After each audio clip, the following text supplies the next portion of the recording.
اعوذ باللہ السمیع العلیم من الشیطان الرجیم بسم اللہ الرحمن الرحیم افحسبتم انما خلقناکم عبثا وانکم الینا لا ترجعون صدق اللہ العظیم وصدق رسولہ النبی الکریم اللہم صل علی محمد وعلی آل محمد کما صلیت علی ابراہیم وعلی آل ابراہیم انک حمید مجید اللہم بارک علی محمد وعلی آل محمد کما بارکت علی ابراہیم وعلی آل ابراہیم انک حمید مجید۔ تمام تعریفیں، ہر طرح کی حمد و ثنا اللہ وحدہ لا شریک کے لائق ہیں، اور لا تعداد گنت درود اور سلام ہو امام کائنات امام اعظم محمد رسول اللہ صلی اللہ علیہ وسلم کی ذات گرامی پر۔ معزز سامعین اور حاضرین اور میری پاکیزہ مائیں بہنیں جو تشریف لائی ہیں، اللہ رب العالمین آپ کی زندگیوں میں، آپ کے مال میں، آپ کی جان میں اللہ برکت عطا فرمائے۔ میرے بھائیوں، سورہ مومنون کی 115 نمبر آیت کریمہ جو آپ کے سامنے میں نے تلاوت کی ہے، اس کے اندر اللہ رب العالمین نے انسانوں کو کچھ اس طرح ارشاد فرمایا کہ افحسبتم انما خلقناکم عبثا وانکم الینا لا ترجعون، تمہیں ایسے ہی بیکار پیدا نہیں کیا بلکہ تمہیں اس بات تمہیں یہ علم نہیں ہے کہ تم اللہ کی طرف لوٹائے جاؤ گے۔ میرے بھائیوں، اس دنیا کے اندر بڑے بڑے معاملات ہوئے، اور اس دنیا کے اندر اللہ رب العالمین نے پہلا واقعہ بیان کر کے دوسروں کو تنبیہ کیا ہے کہ تم نے یہ والا کام نہیں کرنا۔ میرے بھائیوں، یہاں اس دنیا کے اندر جو آدمی زندہ ہوتا ہے اس کا نامہ اعمال جاری رہتا ہے، اس کے اعمال کی کتاب کھلی ہوتی ہے، اس کے اندر اعمال لکھا جاتا ہے۔ جو ہی بندے کی روح پرواز کرتی ہے وہ کتاب بند ہو جاتی ہے، اور اب رزلٹ کا اس کو انتظار ہوتا ہے کہ دنیا پر جو اس نے کیا ہے اس کا رزلٹ اس کو ملتا ہے۔ میرے بھائیوں، اس الفاظ کے ساتھ آپ کے سامنے بات شروع کرتے ہیں۔ اللہ رب العالمین نے حضرت موسیٰ علیہ السلام کو حکم فرمایا کہ تم ایسا کرو، اپنی بستی کے اندر سے نیک آدمی تلاش کر کے لاؤ۔ موسیٰ علیہ السلام نے اپنی بستی میں سے ایک نیک آدمی کو چنا اور اللہ کے دربار میں پیش کر دیا کہ یا اللہ، یہ تیرا نیک بندہ۔ اب اللہ رب العالمین نے موسیٰ علیہ السلام کو دوسرا حکم یہ فرمایا کہ اب اس بندے کو یہ کہو کہ یہ بندہ برا آدمی تلاش کر کے لائے۔ ذرا بات کو سمجھنا، بڑی قیمتی بات ہے۔ موسیٰ علیہ السلام نے اس کو یہ بات کہی کہ اللہ کا حکم یہ ہے کہ اب تم نے برا آدمی تلاش کر کے لانا ہے، اور اندازہ یہ کریں کہ پہلے موسیٰ علیہ السلام نے نیک بندہ، جس کو معصوم پیغمبر نیک بندہ کہہ دے، اس کی نیکی میں کوئی شک اور شبہ نہیں ہو سکتا۔ اب وہ نیک بندے کا حکم یہ ہے کہ یہ جا کر برا بندہ تلاش کر کے لائے۔ اس نے کہا، اے موسیٰ، مجھ سے یہ کام نہیں ہو سکتا، میں معافی چاہتا ہوں، یہ بڑا مشکل کام ہے۔ کہا کہ اللہ نے حکم دیا ہے کہ اب برا بندہ تو تلاش کر کے لائے۔ اس نے کہا مجھے 3 دن کا ٹائم دے دے اور میں 3 دن کے اندر برا بندہ تلاش کر سکتا ہوں۔ انہوں نے جا کر 3 دن تلاش کیا۔ جب واپس آئے موسیٰ علیہ السلام کے پاس، آپ نے گلے کے اندر رسی ڈالی ہوئی ہے اور موسیٰ علیہ السلام کے دست مبارک میں وہ رسی پیش کرتے ہیں اور کہا کہ موسیٰ آپ میرے پیغمبر ہیں، میرے نبی ہیں، میں کچھ لوگوں کے بارے میں شک کیا کرتا تھا کہ یہ گناہگار ہیں، لیکن میرا شک یقین میں تبدیل نہیں تھا۔ جب میں نے اپنے اوپر نگاہ ڈالی، اے موسیٰ آپ کی بستی میں، آپ کی نبوت کے اندر مجھ سے بڑا گناہگار انسان اور برا بندہ کوئی نہیں ہے، لہٰذا آپ نے مجھے برے بندے کی تلاش کرنے کا حکم دیا تھا، تو وہ برا بندہ اس پوری بستی میں میں۔ اس سے رزلٹ کیا نکلتا ہے؟ یہ جو ہم دوسرے کو برا کہتے ہیں، سامنے والے کو برا کہتے ہیں، بڑا آسان ہے۔ اتنا آسان ہے کہ دوسرے بندے کو برا کہنا، دوسرے بندے کی عزت کو اچھالنا۔ نبی اکرم صلی اللہ علیہ وسلم کے ساتھ صحابہ اکرام نے عرض کی، اللہ کے نبی صلی اللہ علیہ وسلم سب سے چھوٹا گناہ کون سا ہے؟ اکل الربا وموکلہ وکاتبہ وشاہدیہ وقالہم سوا۔ نبی اکرم صلی اللہ علیہ وسلم آپ نے فرمایا سب سے چھوٹا گناہ سود کا ہے، اور سود کا گناہ کرنے والا جو ہے، سود کا کاروبار کرنے والا جو ہے، سب سے چھوٹا گناہ یہ ہے وہ اپنی ماں کے ساتھ زنا کرتا ہے۔ یہ سود کی وبا بتائی گئی۔ اسی صحابی رسول صلی اللہ علیہ وسلم نے سوال کیا، اللہ کے نبی صلی اللہ علیہ وسلم آپ یہ بتائیں سب سے بڑا گناہ کون سا؟ چھوٹا گناہ اور بڑا گناہ۔ آپ نے فرمایا سب سے بڑا گناہ وہ ہے کہ جو انسان کسی اپنے مسلمان بھائی کو ذلیل کر دے۔ یہ جو ہم ایک دوسرے کو ذلیل کر دیتے ہیں اور اس کی برائیوں کا تذکرہ کرتے ہیں، ہم اس کی عزت کو اچھال کر، ہم چسکے لے لے کر ہم باتیں کرتے ہیں۔ نبی اکرم صلی اللہ علیہ وسلم کا ارشادات ربانی موجود ہے۔ آپ نے بیت اللہ کو مخاطب کیا اور مخاطب کر کے آپ نے ارشاد یہ فرمایا، اے بیت اللہ تجھے 100 مرتبہ کوئی شہید کرے، یعنی گرا دے، 100 مرتبہ تیری تعمیر کرے، 100 مرتبہ گرا دے۔ آپ نے فرمایا میں محمد رسول اللہ صلی اللہ علیہ وسلم کو اتنی تکلیف نہیں ہوتی جتنی تکلیف ایک کلمہ پڑھنے والے مومن کی لوگ توہین کرتے ہیں اور مجھے تکلیف ہوتی ہے۔ میرے بھائیوں، یہ وہ گناہ ہیں جن گناہوں کو ہم گناہ نہیں سمجھتے، انہی گناہوں کی وجہ سے جہنم میں ڈالا جائے گا۔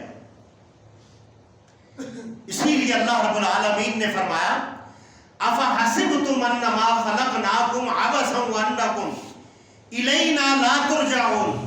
تم یہ سمجھتے ہو کہ ہم بیکار پیدا کیے گئے ہیں، ہم نے تو اللہ کی طرف لوٹ کے جانا ہے۔ بنی اسرائیل کے اندر ایک بندہ تھا، وہ اتنا بڑا اللہ کا عبادت گزار بندہ تھا۔ جبرائیل علیہ السلام نے اس کو دیکھا اور جبرائیل علیہ السلام نے اللہ سے التجا یہ کی، اے اللہ مجھے حکم دے کہ میں اس بندے کے ساتھ ملاقات کروں۔ اللہ کے سامنے جب یہ تقاضا رکھا، اللہ رب العالمین نے فرمایا کہ جبرائیل اس کا نام اعمال لوح محفوظ میں دیکھ کر جا۔ جب نام اعمال لوح محفوظ میں دیکھا اس کا وہاں پہ لکھا ہوا تھا شکی، بدبخت انسان لکھا ہوا تھا۔ جبرائیل علیہ السلام کے ذہن میں یہ بات آئی، اتنا نیک بندہ، اور لوح محفوظ پر اس کے لیے کیا لکھا ہوا ہے؟ اللہ نے کہا اب جاؤ اس کی ملاقات کرو۔ جب اس کی ملاقات کرنے کے لیے جبرائیل امین آئے، جبرائیل امین نے اس سے ملاقات کی انسانی شکل کے اندر، اور انسانی شکل میں فرشتہ کسی سے بھی ملاقات کر سکتا ہے۔ جیسے دو آدمی آپس میں محبت کرتے تھے اور ایک آدمی اس کو ملنے جا رہا تھا، راستے میں فرشتہ انسانی شکل میں آیا، اس سے یہ پوچھا کہ تو کہاں جا رہا ہے؟ کہا میرا مسلمان بھائی ہے، میں اس کو ملنے جا رہا ہوں۔ سوال یہ کیا کہ کیا تیرا اس کے ساتھ لین دین ہے، کوئی دنیاوی اعتبار سے تیرا کوئی تعلق ہے؟ کہا نہیں۔ کیا ہے؟ کہا وہ مسلمان ہے، ہم ساتھ نماز پڑھتے ہیں، ساتھ بیٹھتے ہیں، اس سے اللہ کے لیے مجھے محبت ہے۔ فرشتے نے کہا کہ میں اللہ کا فرشتہ ہوں، اللہ کا بھیجا ہوا۔ اللہ نے فرمایا تم اگر اللہ کے لیے محبت کرتے ہو پھر اللہ کی محبت تمہارے لیے واجب ہے، اللہ تم دونوں کو جنت میں ڈالے۔ اسی لیے ایک دوسرے سے جب مصافحہ کریں، تعلق رکھیں تو صرف کس کے لیے رکھیں؟ اللہ کے لیے، یہ عبادت بن جاتا ہے۔ جبرائیل امین اس بندے کے پاس آئے، اس کو دیکھا عبادت میں مشغول ہے، السلام علیکم، وعلیکم السلام۔ اس بندے نے جبرائیل علیہ السلام کو کوئی ترجیح نہ دی، وہ لگا ہوا ہے اپنی عبادت کے اندر۔ جبرائیل علیہ السلام نے کہا تو اللہ کی عبادت کر رہا ہے، اور اللہ نے لوح محفوظ میں جو تیرے بارے میں لکھا ہوا ہے وہ لکھا ہوا ہے بدبخت۔ آگے سے وہ کیا کہتا ہے؟ الحمدللہ۔ اب جبرائیل امین یہ کہتے ہیں کہ ہو سکتا ہے یہ میری بات کو نہ سمجھاؤ۔ دوبارہ اس نے یہ بات دہرائی جبرائیل امین نے، پھر کہا الحمدللہ۔ کہا تیرا بدبخت لکھا ہوا ہے۔ کہا اللہ کے ہاں چلو میرا نام اللہ نے بدبختوں میں لکھا ہے، پھر بھی اللہ کے ہاں میرا ذکر ہے الحمدللہ۔ کہا تو عبادت کرتا ہے؟ کہا اللہ کے علاوہ میری پکار کو سننے والا بھی کوئی نہیں ہے، اللہ کے علاوہ میری دعاؤں کو قبول کرنے والا بھی نہیں ہے، اللہ کے علاوہ میرے نام اعمال کو تبدیل کرنے والا بھی کوئی نہیں ہے، تو میں اللہ کو چھوڑ کر کس کی عبادت کروں؟ جبرائیل امین یہ باتیں سن کر جب اللہ کے پاس تشریف لے کر گئے تو اللہ پاک نے فرمایا کہ جبرائیل جاؤ لوح محفوظ میں اس کا نام اعمال دیکھو۔ جب نام اعمال دیکھا تو وہاں پہ اس کا نیک لکھا ہوا تھا، وہ بدبخت ختم ہو گیا تھا، اور اس کا نیک اور صالح بندوں میں اس کا نام لکھا ہوا تھا۔ اللہ سے جبرائیل امین نے یہ کہا کہ اللہ یہ کیا ہو گیا؟ فرمایا میرے بندے کی یہی ادا ہے جس سے اس کے گناہ مٹا دیے۔ آج ہمیں تھوڑی سی تکلیف ہوتی ہے تو ہم ایک ہی بات کرتے ہیں، اللہ میری سندا نہیں تو انہاں دی اللہ ٹالدا نہیں۔ مجھے یہ بتائیں کہ وہ اللہ اتنا پروردگار ہے جو کہتا ہے میں تمہاری دعاؤں کو قبول کرتا ہوں، تمہاری دعاؤں کو سنتا ہوں۔ حرمت علیکم المیتہ والدم ولحم الخنزیر وما اہل بہ لغیر اللہ۔ آج آپ کے سامنے اس آیت کی اس انداز کے اندر میں اس کی تشریح رکھنا چاہتا ہوں۔ ہمارے علماء یہ کہتے ہیں اس کے اندر صرف غیر اللہ کی نظر و نیاز نہیں کھانی چاہیے، آپ کی دعائیں قبول کرنے کا میں فارمولہ آپ کو بتانا چاہتا ہوں۔ میرے بھائیو، اللہ نے یہاں یہ گن کر بتایا کہ جو جانور خود مر جائے اس کا کھانا حرام ہے، اور جو چھری چلاتے وقت خون نکلتا ہے، دم مسعود جس کو کہا جاتا ہے، دھار مار کے خون نکلتا ہے، فرمایا یہ بھی حرام ہے تمہارے لیے۔ وَلَحْمُ الْخِنْزِيرِ، اور خنزیر کا گوشت بھی حرام ہے۔ وَمَا أُهِلَّ بِهِ لِغَيْرِ اللَّهِ، کہ یہ تمہارے لیے غیر اللہ کی نظر و نیاز بھی کیا ہے، یہ کھانا حرام ہے۔ بے شک اس پر اللہ کا نام لیا جائے، لیکن یہ نص کے اعتبار سے غیر اللہ کے نام کے اوپر آیا گیا، لہذا یہ حرام ہے۔ اب اس سے آگے بڑھتے ہیں، کیا یہی حرام ہے؟ کیا آپ اور میں ایک معاملات میں ملوث ہیں یا نہیں ہیں؟ میرا اور آپ کا اگر رشتہ دار کوئی سود کا کاروبار کرتا ہے، میرا آپ کا رشتہ دار کوئی سودی قرضہ لیتا ہے دیتا ہے، اس کا 2 نمبر کاروبار ہے، کیا ہم اس کے گھر جب مہمان جاتے ہیں وہاں پہ بکرے چھترے کھاتے ہیں یا نہیں کھاتے؟ اگر ہم کھاتے ہیں تو اللہ نے اس کھانے کو بھی حرام کیا ہے کہ اس کے گھر میں پانی نہیں پی سکتا۔ یہ چاہے اپنی رشتہ داریاں نبھائے، رشتہ داریاں نبھانے سے اللہ نے کافروں کے ساتھ بھی تعلق توڑنے کا حکم نہیں دیا، بلکہ صلہ رحمی کا حکم دیا ہے۔ اور صلہ رحمی کیا ہے؟ اللہ رب العالمین کے پیارے محبوب علیہ السلام نے فرمایا صلہ رحمی کرنے والے کی عمر میں برکت ہے اور رزق میں اللہ برکت عطا فرماتا ہے۔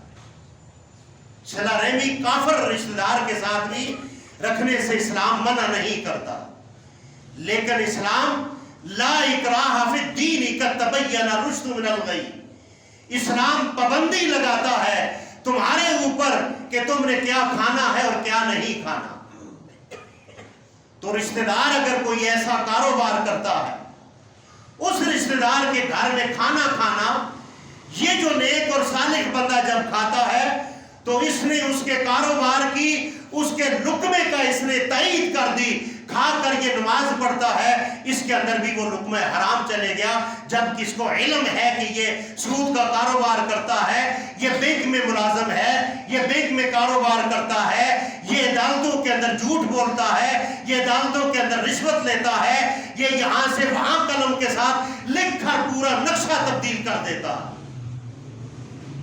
تو ایسا آدمی اگر سونے کی پلیٹیں اور چمچے بھی ساتھ دے، اللہ کی عزت کی قسم ہے میرے رب نے یہ لقمہ حرام قرار دیا۔ جب یہ لقمہ ہمارے اندر جائے گا تو اللہ دعائیں قبول نہیں کرے گا۔ پھر یہاں سے انسان کے عقیدے کا بگاڑ شروع ہوتا ہے کہ یہ کہتا ہے کہ اللہ میری سنتا نہیں اور ان کی اللہ ٹالتا نہیں، یہ اللہ کے نیک بندے ہیں، اللہ ان کی سنتا ہے، حالانکہ اللہ رب العالمین نے شیطان کی دعا کو بھی قبول کیا ہے۔ جب شیطان کو اللہ نے لعین قرار دے دیا، ابا واستکبر وکان من الکافرین، تو شیطان نے اللہ سے مہلت مانگی کہ میں تیرے بندوں کو ورگلاؤں گا اور مجھے قیامت تک جو ہے مجھے عمر دی جائے۔ اللہ نے شیطان کی دعا کو قبول نہیں کیا، اللہ نے فرعون کی دعاؤں کو قبول نہیں کیا، بلکہ یہاں تک آتا ہے فرعون موسیٰ علیہ السلام کا دشمن ہے، اور ایک مرتبہ اپنی سلطنت کے اندر یہ کہتا ہے آج میں تمہارا قصہ ختم کروں گا، آج موسیٰ کے نعوذ باللہ رب کو قتل کروں گا۔ اس نے بڑا وہ یہ پلر بنایا اور اوپر گیا، جا کر سجدے میں پڑھ کے کہتا ہے اے اللہ میری عزت رکھنا، میں نے تیرے بارے میں کہا ہے میں قتل کروں گا، حقیقی رب تو ہے، میں تو مصنوعی یعنی کہ لوگوں کو کہتا ہوں کہ تم مجھے رب کہو۔ اوپر سے اس نے تیر برسائے، ایمان کیا تھا اس کا کہ کسی پرندے کو لگے گا اور پرندے کا خون زمین پر گرے گا تو کیا ہوگا، موسیٰ علیہ السلام کو ماننے والے کہیں گے نعوذ باللہ آج تو اللہ قتل ہوگی۔ اللہ نے خون کی بارش کر دی، یہ امتحان تھا۔ اور جو موسیٰ علیہ السلام پر ایمان لائے تھے وہ اپنے عقیدے کے اندر مضبوط تھے، انہوں نے اپنا عقیدہ نہیں چھوڑا تھا۔ آج ہم چھوٹا سا کوئی آستانے والا ہمیں یہ کہہ دے کہ رات کو میں ہوا میں اڑ رہا تھا، کس نے دیکھا؟ اس کی بیوی نے دیکھا، باقی کسی نے نہ دیکھا، ہم اپنا عقیدہ برباد کر دیتے، کہتے ہیں دیکھو جی یہ وہابی ہے، یہ ولیوں کو مانتا نہیں ہے، ہمارا بزرگ تو ہواؤں میں اڑتا ہے، رات کو اڑتا ہے، رات کو اٹھ کے اڑتا ہے، کچے دھاگے سے الٹا ہو کر اس نے اتنا عرصہ جناب عبادت کی ہے۔ مجھے یہ بتائیں شریعت نے ہمیں کچے دھاگوں کے ساتھ الٹ کر عبادت کرنے کا کوئی ایسا سبجیکٹ ہمیں ڈاؤن لوڈ کر کے نہیں بتایا۔ اسلام نے سیدھی سیدھی عبادت بتائی، ہمیں کوئی کہے جی ہمارا مرشد دنیا سے کٹ کر جنگل میں چلے گیا تھا، آپ مجھے یہ بتائیں دنیا سے کٹ کر جنگل میں عبادت کرنے کا اسلام نے ہمیں سبجیکٹ نہیں بتایا. تو ہمارا عقیدہ کہاں سے بگڑتا ہے؟ جب اپنے لقمے پر ہم نگاہ نہیں دوڑاتے. ہم کس چیز پر نگاہ دوڑاتے ہیں؟ ہم سامنے والے کو دیکھتے ہیں، پھر کہتے ہیں اللہ ہماری سنتا نہیں، ان کی رد نہیں کرتا. افحسبتم انما خلقناکم عبثا وانکم الینا لا ترجعون. اللہ نے تمہیں اور مجھے بیکار پیدا نہیں کیا، اللہ نے کسی مقصد کے لیے کیا ہے، اور ہم سب نے لوٹ کر اللہ کے پاس جانا. وہ ایک بچہ آ گیا کسی بزرگ کے پاس، اس کو کہتا ہے کہ مجھے کوئی نصیحت کرو، کہ میں کوئی نصیحت آپ سے لینا چاہتا ہوں. کہا کیا نصیحت کروں؟ کہا دنیا میں نے رہنا ہے. کہا مجھے یہ بتاؤ آپ کا دادا کہاں ہے؟ کہا جی دادا فوت ہو گیا ہے. کہا ابا جان کہاں ہے؟ کہا فوت ہو گیا ہے. کہا تجھے اب بھی نصیحت نہیں آئی؟ دادا تیرا فوت ہو گیا، اس کا باپ فوت ہو گیا، اس کا باپ فوت ہو گیا، تیرا باپ فوت ہو گیا، اور اب بھی تو مجھ سے یہ کہتا ہے مجھے کوئی نصیحت کرو. تجھے اب بھی ان کے مرنے کے بعد نصیحت نہیں آئی کہ تو نے یہاں رہنا ہے یا مرنا ہے؟ کیا آج بھی ہمیں نصیحت نہیں آتی؟ کل نفس ذائقۃ الموت، کہ ہم نے مرنا ہے اور اللہ کے پاس جانا ہے. یہ دنیا پر میرا اور آپ کا اقرا کتابک کفی بنفسک اليوم علیک حسیبا، میری اور آپ کی کتاب لکھی جا رہی ہے، رات کو بھی اور دن کو بھی. وہ کتاب کل اللہ کے دربار کے اندر جب جائے گی تو اللہ کہے گا فرشتوں اس دن کو ہاتھ میں دے دو، یہ اپنا نام اعمال جو لکھی ہوئی کتاب ہے اس کو یہ پڑھیں. میرے بھائیوں ایک ایمانداری سے بات بتانا، اللہ کے لیے بتانا. آپ کاروباری جو لوگ ہیں، آپ کا اگر 1 لاکھ روپے کا کاروبار میں 1000 کا 10,000 کا اگر آپ کا نقصان ہو جائے تو کتنے دن آپ کا بی پی آئی رہتا ہے، اور آپ کتنے دن پریشان رہتے ہیں، کتنے دن غصے میں ہوتے ہیں، اور کتنے دن آپ کو تکلیف ہوتی ہے یا نہیں ہوتی؟ اور میرے بھائیوں روزانہ یہ جو دن آتا ہے، یہ دن لوگوں کو اعلان کر کے یہ کہتا ہے، یہ جو آج 8 نومبر 2024 کا دن ہے، یہ مجھے بھی اعلان کیا، آپ کو بھی کیا. ہم اپنے اس سے لا علم ہے کہ ہمارا انجام کیا ہونا ہے. دن اعلان کر کے یہ کہتا ہے میں تیری زندگی میں آج ہی آیا ہوں، میں دوبارہ لوٹ کے نہیں آؤں. یہ آج کے دن نے مجھے اور آپ کو اعلان کیا ہے. وہ اکثر لوگ کہتے ہیں نا کہ یہ آج کا کام رہنے دے، کل کر لیں گے. بزرگ نے فرمایا، کہا پھر کل کا کام کب کریں گے؟ میرے بھائیوں یہ جو آج کا دن ہے آپ کے پاس غنیمت ہے، کل کا دن شک والا ہے یا نہیں ہے؟ آج کا دن، آج کی رات اللہ چاہے گا تو آپ کی دنیا پر ہے، ورنہ وَمِن وَرَائِهِمْ بَرْزَخٌ إِلَىٰ يَوْمِ يُبْعَثُونَ. پھر تمہاری اور میری چیخ و پکار اللہ کی قسم انسان اور جنوں کے علاوہ ہر چیز سنے گی. جو ہم نے زنا کیے، جو ہم نے حرام کھائے، جو ہم نے غیبتیں کی، جو ہم نے بیٹیوں کے اور بہنوں کے مال ہضم کیے، اور ہم نے وراثت پہ قبضہ کیا، ہم نے پڑوسیوں کے حق پہ قبضہ کیا. انسانوں اور جنوں کے علاوہ وہ جو فرشتے ڈانگے ماریں گے نا، اور جب چیخ نکلے گی اس کا سب کو علم ہوگا، چرند اور پرند کو علم ہوگا. پیارے محبوب علیہ السلام آپ نے فرمایا کہ مرنے کے بعد کی زندگی کا اگر میں تمہیں بتا دوں تو تم اپنے مردے دفنانا چھوڑ دو گے. میرے بھائیوں اس زندگی کے اندر دوسروں کے گناہوں کو تلاش کرنے سے کچھ بھی نہیں ملتا.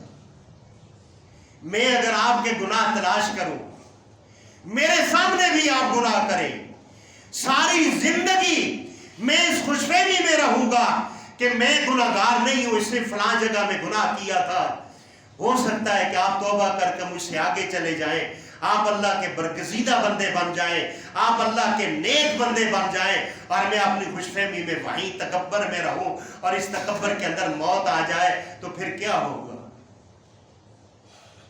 کیوں ہم اپنی آخرت کے لیے ہم کام نہیں کرتے؟ کیا اسلام میں یہی ہے کہ نماز پڑھو اور دم مشکل اندر حرام حلال سب کھاؤ؟ نبی اکرم صلی اللہ علیہ وسلم نے ارشاد فرمایا، حضرت ابو موسیٰ اشعری رضی اللہ تعالیٰ عنہ راوی ہیں، فرمایا قیامت کے قرب میں لوگ اپنی ماؤں سے زنا کریں گے۔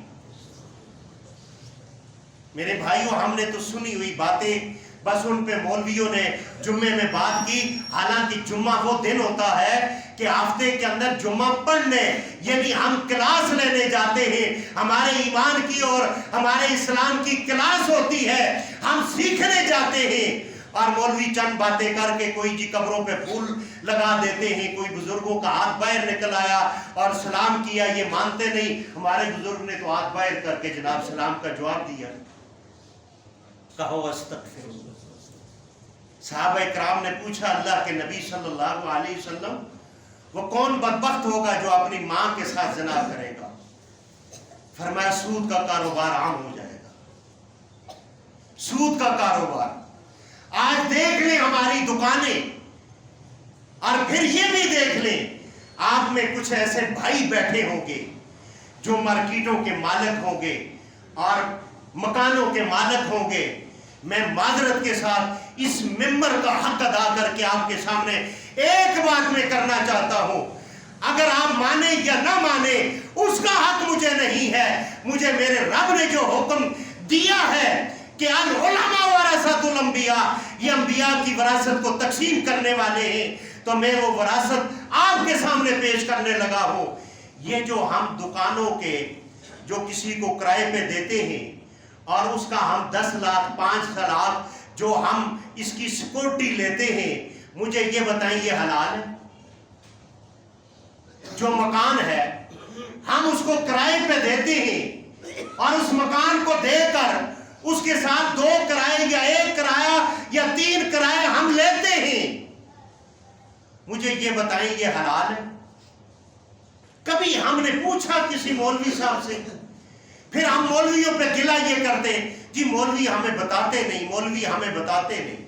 اور میرے بھائیوں تمہیں بھی تو حق ہے، کبھی مولوی صاحب سے پوچھو تو صحیح کہ مولانا صاحب میں یہ کاروبار کرنے لگا ہوں، کیا یہ حلال ہے یا نہیں ہے؟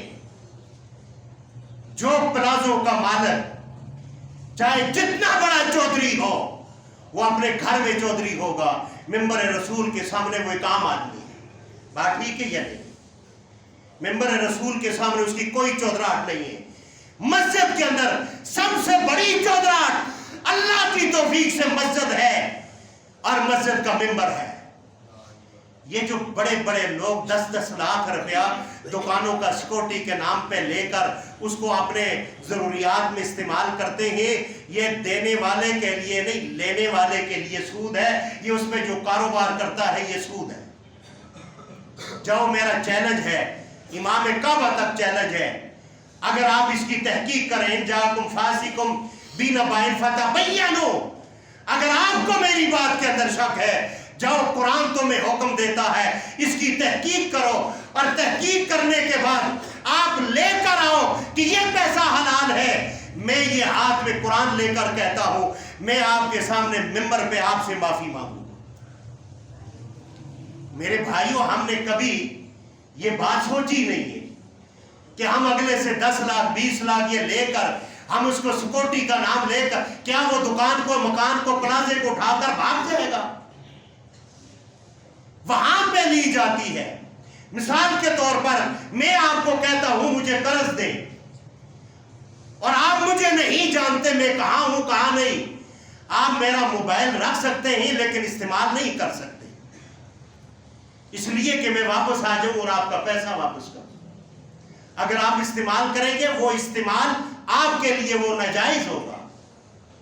میرے بھائیوں اسی لقمے کی وجہ سے آج ہمارے گھروں کے اندر جھگڑے ہیں، اور بیوی اور بچے اپنے والدین کے اور بیوی اپنے خاندوں کی نافرمان ہے۔ وجہ کیا ہے؟ لقمہ حرام کا۔ ہم نے مصنوعی چودراہٹ کے لیے، مصنوعی نمود و نمائش کے لیے ہم نے یہ سارے سلسلے کیے ہیں، اور ہمیں اپنی آخرت کا پتہ نہیں ہے کہ ہماری آخرت کیا ہے۔ آپ اس بات کو سمجھ جائیں، نبی اکرم صلی اللہ علیہ وسلم ایک جنگ کے اندر گئے، غزوات کے اندر گئے، رات کو وہاں پڑاؤ ڈالا، اور میرے بھائیوں کائنات کے اندر سب سے بڑے اللہ سے کم محمد رسول اللہ کی بات آپ کے سامنے رکھتا ہوں۔ آپ کے پاؤں مبارک ننگے تھے، رات کو آپ وہ خیمہ بنا رہے ہیں، ایک صحابی رسول بھی، ان کے پاؤں میں لکڑی کا جوتا ہے، وہ جوتا آپ کے پاؤں مبارک پر آ گیا، آپ نے اسے غصے سے پرے کیا، لیکن وہ صحابی رسول رات اپنے خیمے میں چلے گیا، رات کو نیند نہ آئی، کہا میرا پاؤں محمد رسول اللہ کے پاؤں مبارک پہ آ گیا، نہ جانے میرے لیے قرآن کیا، آسمان سے کیا آیتیں نازل ہوں گی۔ میرے بھائیوں، رات کو نبی اکرم صلی اللہ علیہ وسلم آپ نے آرام فرمایا۔